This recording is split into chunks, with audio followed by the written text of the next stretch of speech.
What's up guys, it's Saint and I'm doing a tutorial for you guys today. Not really much to say, except that this will be on the basics of Sony Vegas Pro. So you can do Sony Vegas 9, Sony Vegas 10, basically any Sony Vegas. It applies the same. So yeah, it's pretty much the same for everything. So just hopefully this tutorial helps you guys out. So the first thing you're going to want to do is go in here to your Sony Vegas, open it up and go File, New, and you can go ahead and copy down these settings. Just pause the video right here. You want to click that so it'll start all new projects with these settings, and click that if you wish to just render it out straight from here and you're not going to put it into another thing. Maybe that's just my computer, but I'm not sure. So we'll go ahead and just check that off and go ahead and go to audio right here. You can just copy those down, and these don't really make a difference, I don't think. Yeah, you don't really need those.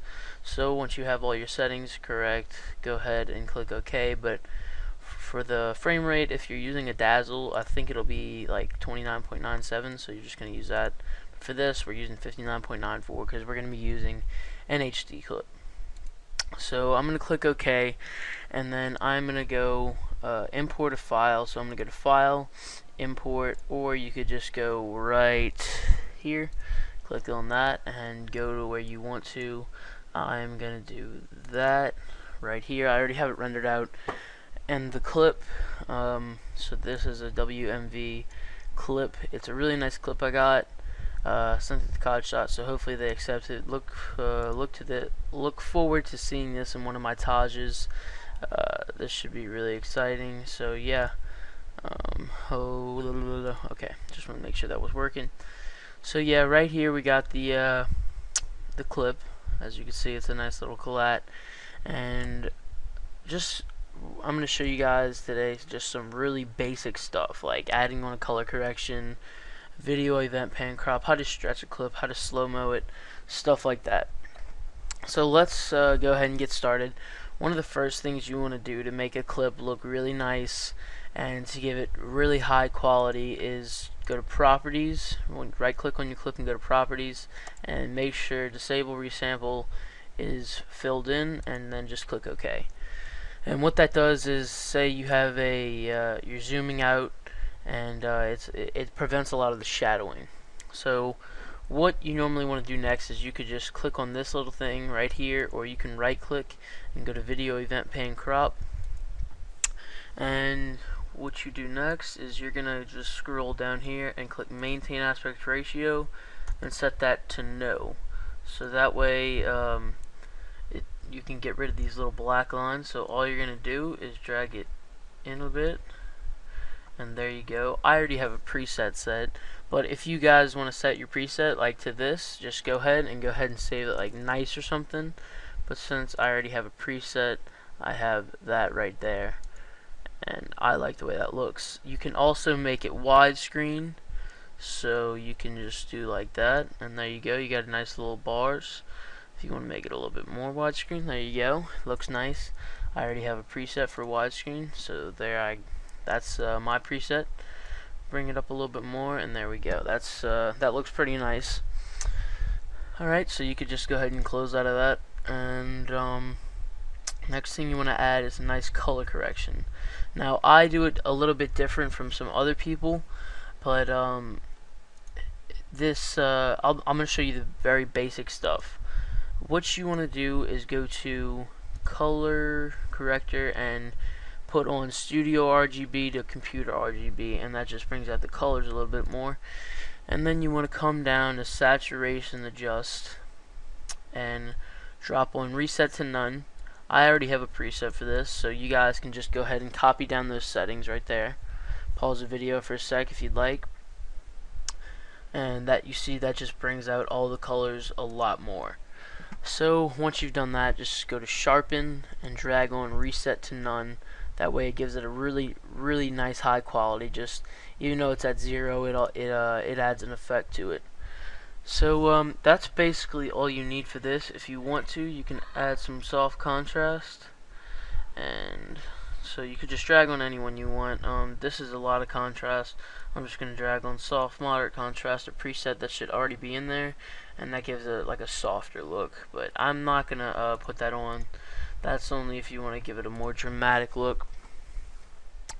So yeah, that's basically all you need to know for your color correction part. Let's see, like right here, if you want to change the quality of this, if it's running slow on best full, just bring it down to auto and it'll bring the quality down, but you'll be able to preview it a lot better. So yeah, that's the basics of that. You see you got your toolbar up here. If you want your full screen preview, it's right here, but you get out of that, you just press escape. You know, you got all your hotkeys up here. I don't use these. Not your hotkeys, your quick little buttons. You can capture video with it, but I have a program for that with my HD PVR. You come down here, you can scroll through these tabs. I accidentally dragged this out as a tab. This is the video effects right here, and I accidentally dragged this out. Here's the video preview, and this is the timeline. Right here are the media generators. So like if you do like text, titles and stuff, and noise, texture, solid color, just random simple text, you can just do that. Or if you want to just insert some text, you can come down here and click insert text media, and you'll see that just drops in the text, and you come over here and you can edit it, do a lot of cool stuff with it, but I don't need to do that. If you need another audio track or video track, you just come right click right here and do that, or you can just open a file straight from here and put it right on there. So yeah, that's a cool little thing you can use. To use this, if you want to just render a certain part, so say I have a clip right here and these are two different clips and I only want to render this one, I will just click and drag and highlight this in the blue, and then go to File, Render As, and just check off Render Loop Region Only. But I don't need to do that yet again, so I'm just going to edit, undo move events, and undo split. So that's also another tip. If you guys ever mess up on something, just come up here and click undo. Like I added the plugin, I added the sharpen last, so you might be able to see the difference if I take it off. So there. And I want to go ahead and redo that, so redo add plugin, and that re-adds the sharpen. Here are your transitions. So transition from video clip to video clip. So yeah, iris, this is a nice nice transition. Explore.